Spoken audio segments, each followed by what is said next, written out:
Okay.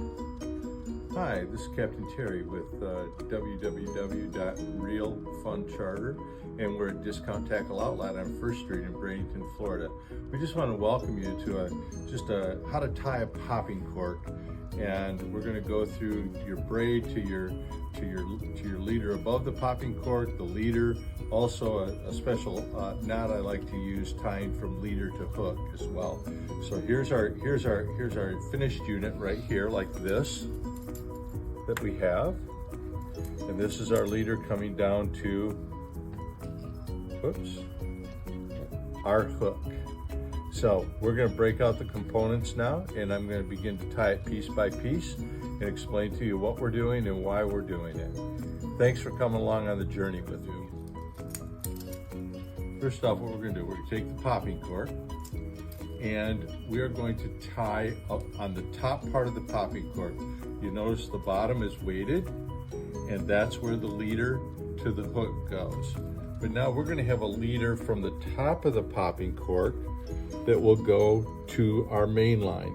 So we're just going to do an improved clinch knot where we stick it through, make a loop, wrap it around about 3 or 4 times. We go back through our original loop. So now what we're going to do is we're going to tie our braid that is our main line onto the top part of that popping cork that's got the 40-pound test. So what we do is we lay them end to end like this. Give yourself plenty of extra line on your main line to come down here to wrap around the nail knot tool. So the nail knot tool is like this, and it's very, very handy. You put it in the groove, you hold it down there on the pad, pull yourself up enough extra line, and you wrap it around 6-7 times. I'm going to go about 4 here just for demonstration purposes, but if you go 6 to 7 times, you push it down through that little groove underneath the loops that you made, and you just pull it out like that, and you pull it tight. Now, you spin it around the opposite way. Now you're going to tie the 40-pound test to your main line.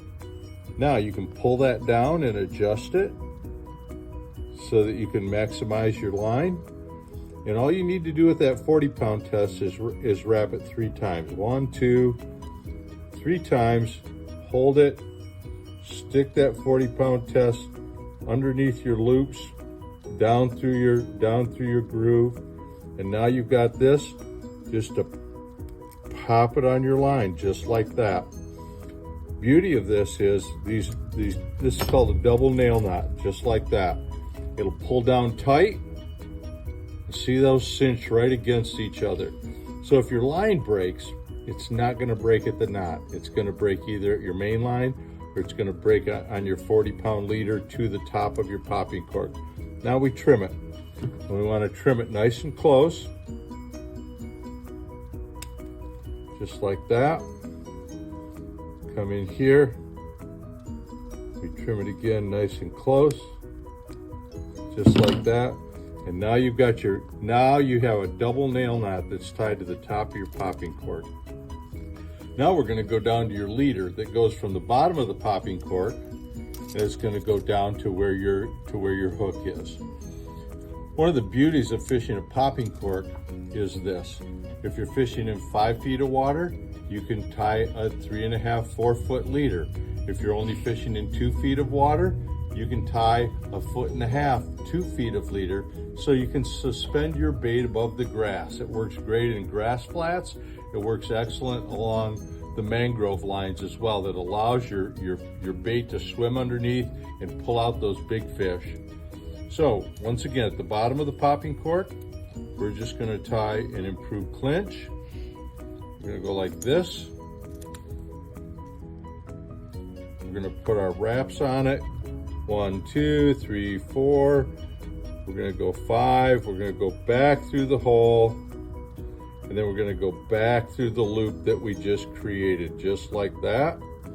We're going to wet it, and we're going to pull it down tight.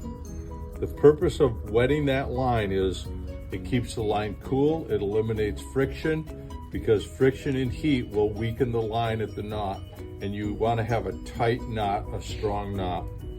So then we're here, we clip this right here, and now here's what we have. We have our main line, our top leader, and now we have our bottom leader. I'm going to share with you a knot I like to tie, and I'll explain the purpose why. It's going to be called a loop knot. And the reason I tie a loop knot is varied reasons, but we're going to start here with our loop knot. Left hand goes back to the popping cork, right hand goes over your line. You pull it down and leave yourself about 6 inches, 7 inches, and you make yourself a loop just like that. So you hold that right there. I'm going to grab my circle hook. I'm going to take the tag in. I'm going to go through the back of the circle hook, just like this. And then what you're going to do is you're going to hold that. You're going to take your tag in and come back up through the. You're going to come back up through the first loop that you made, and you're going to run your line. It's going to look like this right here. And now what you do is you hold that loop. 1, 2, 3 to 4 wraps above that loop. Then you take your tag in and go right down through the middle of it.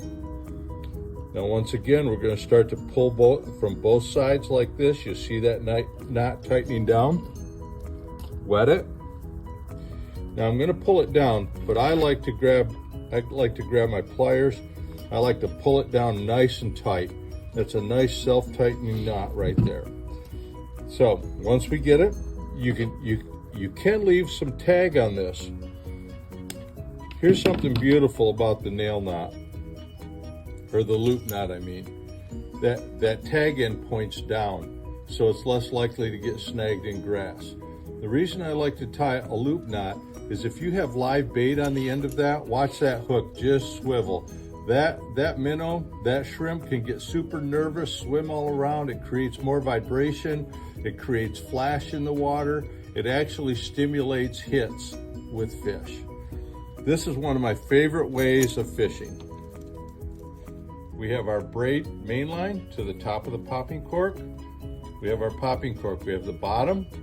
I like to use about a 25-pound test, and we tie it down and we finish with a loop knot. I hope you enjoy this and you catch more fish. Thank you very much. Have a